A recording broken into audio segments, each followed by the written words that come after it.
So it's been a while since I have been on camera. Since October, I've been actually working on another video, but life kind of got in the way, and so that video has been postponed indefinitely. But I recently had an email from a writer-director, Jeff Heffernan, asking me to review his film, The Angry World of Brian Webster. I was so excited. Yes, I get to watch a new movie and kind of review it for LazyDog Films, and then I was kind of hit with a bit of a tragedy, and my uncle passed away, and I've kind of not been motivated to do anything. I've basically forced myself to write out a review and actually sit in front of this camera to shoot and then to edit it, and eventually, if you end up seeing this, release it. The goal of this is to not only review the film, but to also see if I can find some joy in something again.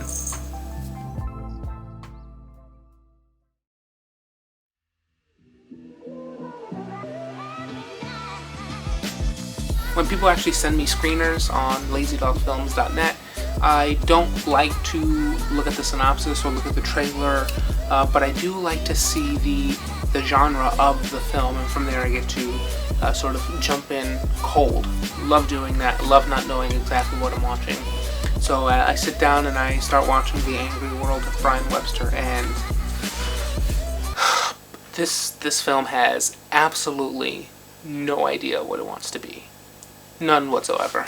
And I'll explain that in just a little bit. So the film opens up with our cast of characters. We see Gable playing around with a slate. Oh, this guy? Yeah, he's so unimportant, I think it's okay to ignore him.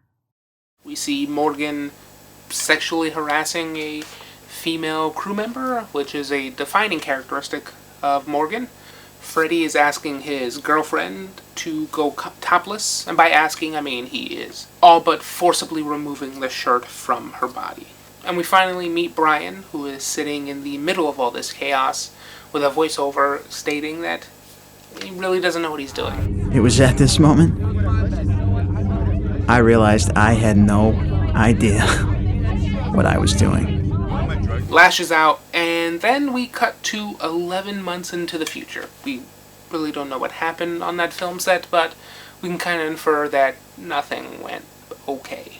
So Brian wakes up and finds Morgan having broken and entered into his house, all for a bowl of cereal.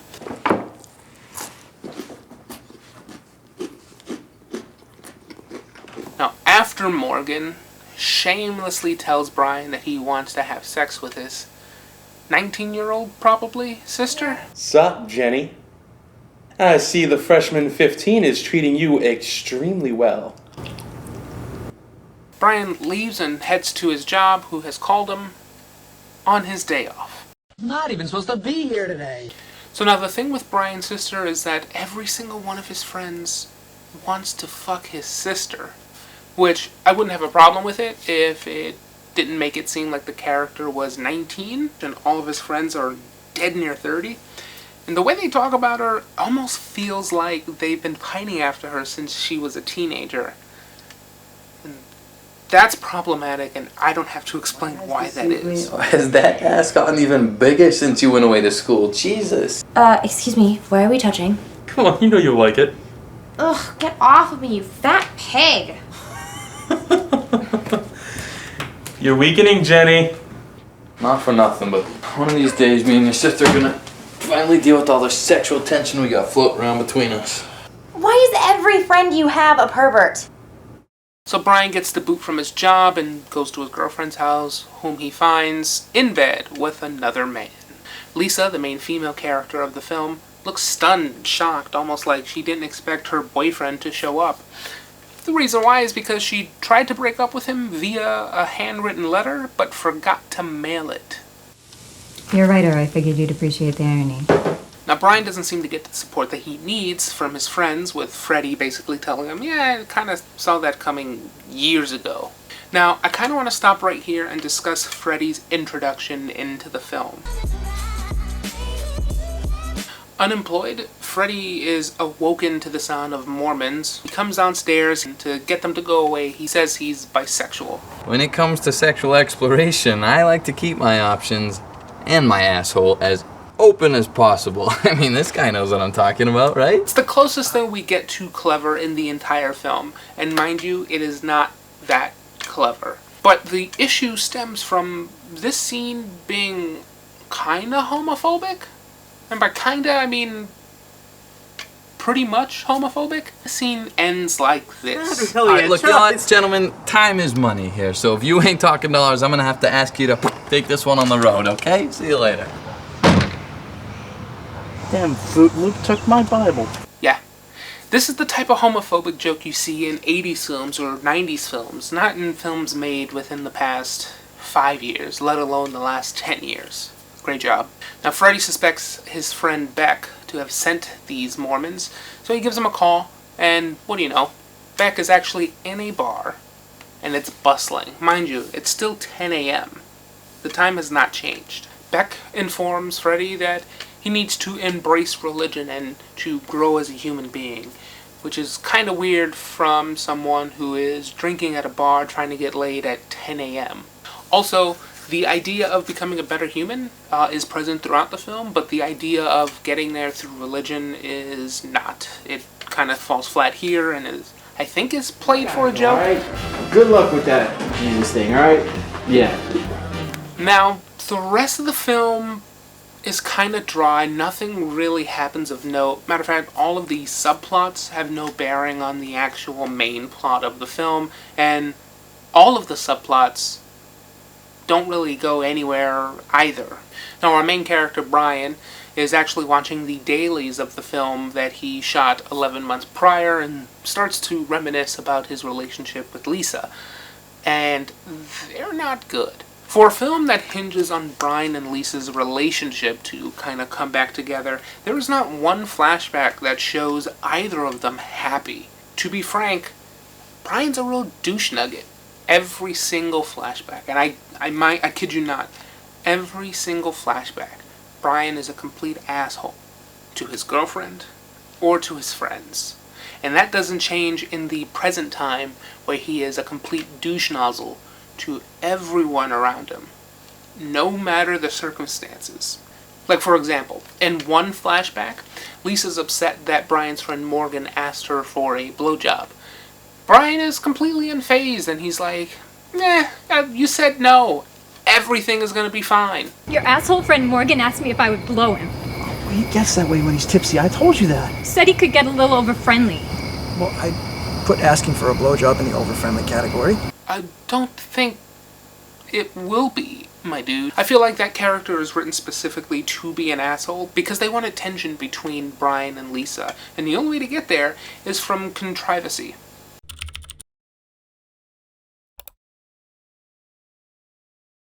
Then there's another flashback where Brian is kind of lamenting his day on set, where he can't even figure out the motivation of a character that he's written.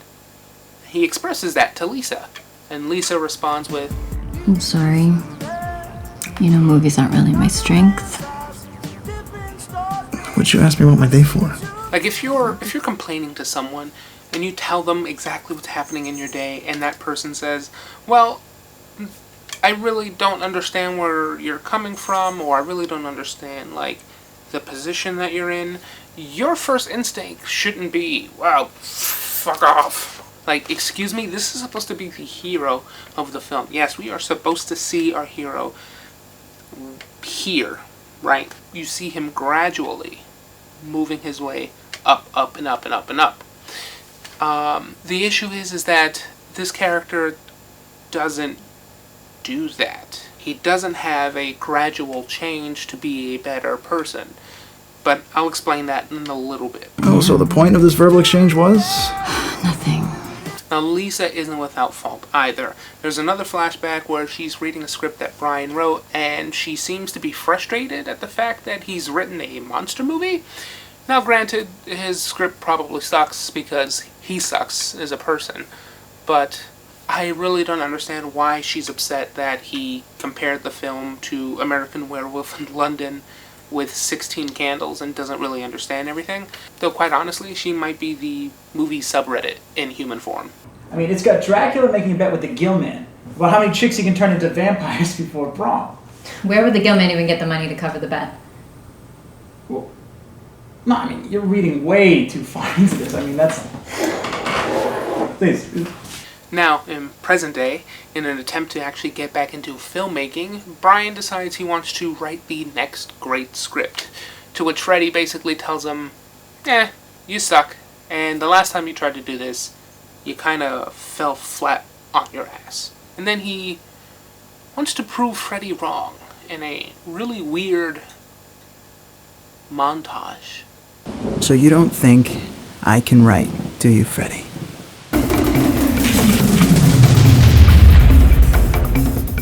Fuck you, Lisa. Fuck you, Freddy. Fuck! Fuck! Fuck!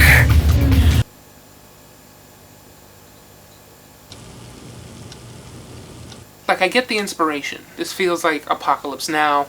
It's so odd. Is this another joke? I cannot tell if this is another joke or not, or if this is a scene that is supposed to be completely serious, that Brian is supposed to be this angry person, and yet here he is playing in his own blood and miming cunnilingus on his ex-girlfriend. I don't know. Let's just move on. It's really weirding me out. Now, I mentioned that all of the side plots in the film have no bearing on the rest of the film. For example, Freddy's girlfriend leaves him for another woman.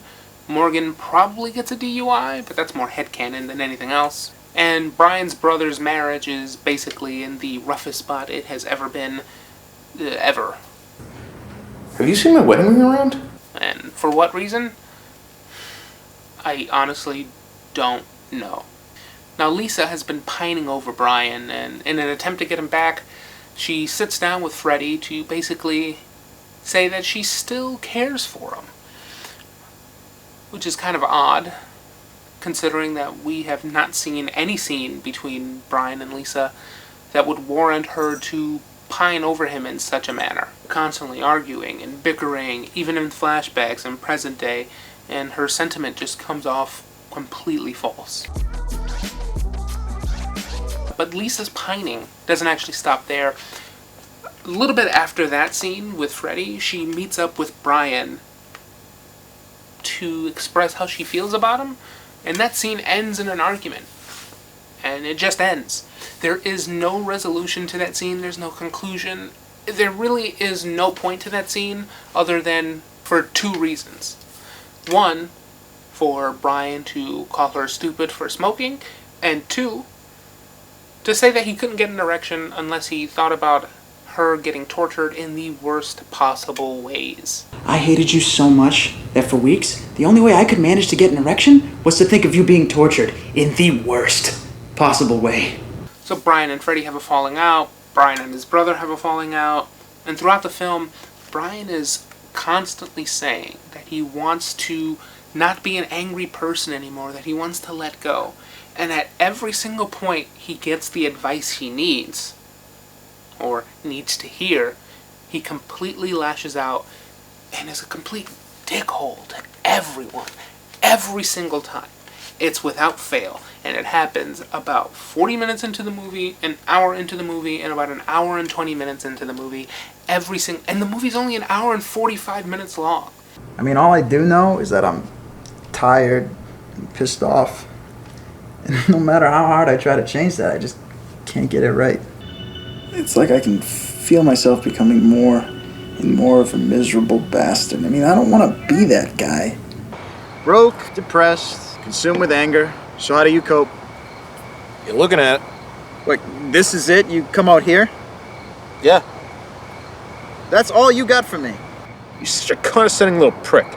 If your character isn't willing to change by an hour and 20 minutes and kind of like laughs everything off like, I don't want to be angry, here's what you need to do, brr, I'm angry. Brian is not a well-written character.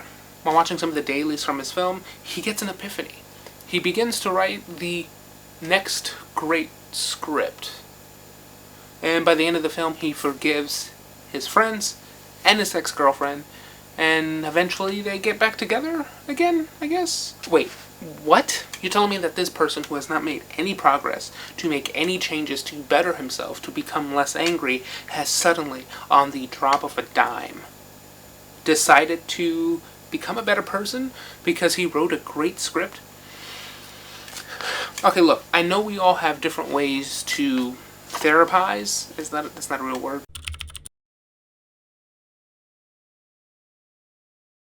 To cope, right? To cope with our anger. But I feel like this is such a cop-out that the director and writer wanted his cake and eat it too. He wanted his character to be angry and have these scenes where he lashes out at people even up to the final 20 minutes of the film, to then ultimately have his character be the hero and win the girl back.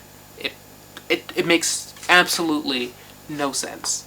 Even at the tail end of the second act, Brian calls his brother's wife a psycho bitch of a wife, and then they begin fighting.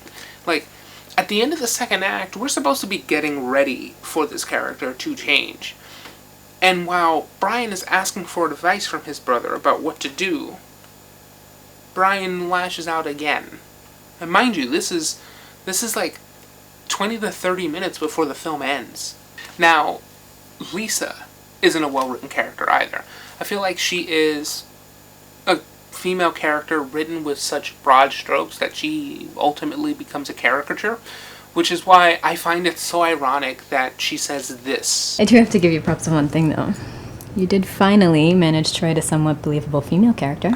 Also, she has like this permanent scowl on her face, like she kind of like she's constipated but can't tell anyone. Like it's so frustrating to see her character, especially when she's supposed to be happy near the end of the film, and she still looks like I don't want to be bothered. Like she was forced to be in this film. Hey, Freddy. I think the other problem with this film is that the film is trying to be offensive for the sake of being offensive. The scene with the Mormons is just one example, but there's another scene with Freddy involving a neighbor's hot tub. Hey! What are you doing in my hot tub? Getting my drink on? Give me one good reason why I shouldn't call the cops! Like, I don't understand this joke. You really want to get crazy?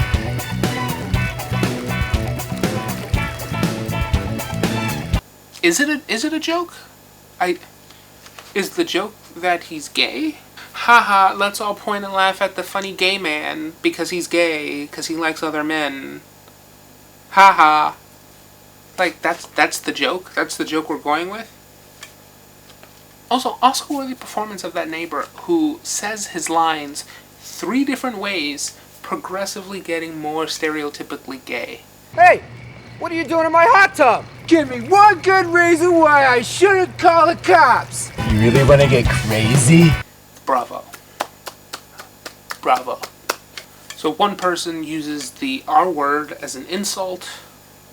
Brian fights his way out of a dominatrix club, completely beating the women who are there to do a job. And one character who is written as an idiot is portrayed with someone with very severe adult autism. Where are the jokes? Can I get some of them quarters? Not here. Definitely. That's a commentary on both the movie and this video. There's even one scene where Brian gets fired, and as Brian is entering, his boss is on the phone with his daughter, like trying to talk her down from becoming a backup dancer for Bobby Brown. And he's telling his daughter, maybe you should be a backup dancer for Barry Manilow or Rod Stewart or Wayne Newton. You've got great legs. I just don't think being a backup dancer for Bobby Brown is the way to go. Okay, just think about what I said. Barry Manilow, Rod Stewart, even Wayne Newton. You know, Wayne Newton's good, okay? Besides this scene having an undertone of racism, it's so outdated. It's so out. Even the film was shot around 2016, from what I could see. Even at that time, this joke was completely outdated. And I feel like that's the rest of the jokes in the film, like calling someone the R word or pointing and laughing at a gay man. That's like mid to late 80s, 90s. That's kind of like an old relic of these coming of age comedies. They weren't clever back then. They aren't clever now. I really don't understand the logic behind pointing and laughing at someone who is gay. Honestly, I don't get it. The Angry World of Brian Webster is not good, but if you're a glutton for punishment, you can go out and watch it. I also learned that that writer-director Jim Heffernan actually wrote this as a script and published it before he ended up shooting the movie. The Angry World of Brian Webster was a very personal story for me because it touched upon a lot of the same issues I was going through on my journey to becoming a filmmaker. And from the little that I could read from that script, it feels like he had to cut a ton of scenes and compromise his vision because his budget kind of wasn't there, which shows with the technical side of the movie. The film is shot pretty flatly. Cinematography isn't great. Even some of the color grading is really off. It's a really rough movie to watch, but I can see the charm in sitting down and watching this movie. Like, I know I just shit on this film for however long I've been shitting on this film, but I can see that there was at least an effort to try to make this as best of a film as possible. So I can't really fault it a whole lot. Except I think Jeff Heffernan can use this experience with writing this film to better himself for his next endeavor, which I actually look forward to watching. So yeah, that is my review of The Angry World of Brian Webster. I hope you enjoyed it. If you want to actually watch the film, I don't know if it's on any streaming service, but I do know it is available for purchase on Jim Heffernan's website. If you want to go and purchase a copy, you can. I'll leave a link in the description down below. And don't forget to like if you liked it, dislike if you disliked it, leave a comment, tell me what movie you think I should review next. Don't forget to subscribe and hit the bell for notifications. I've been Jonathan Silva, and this has been LazyDog Films.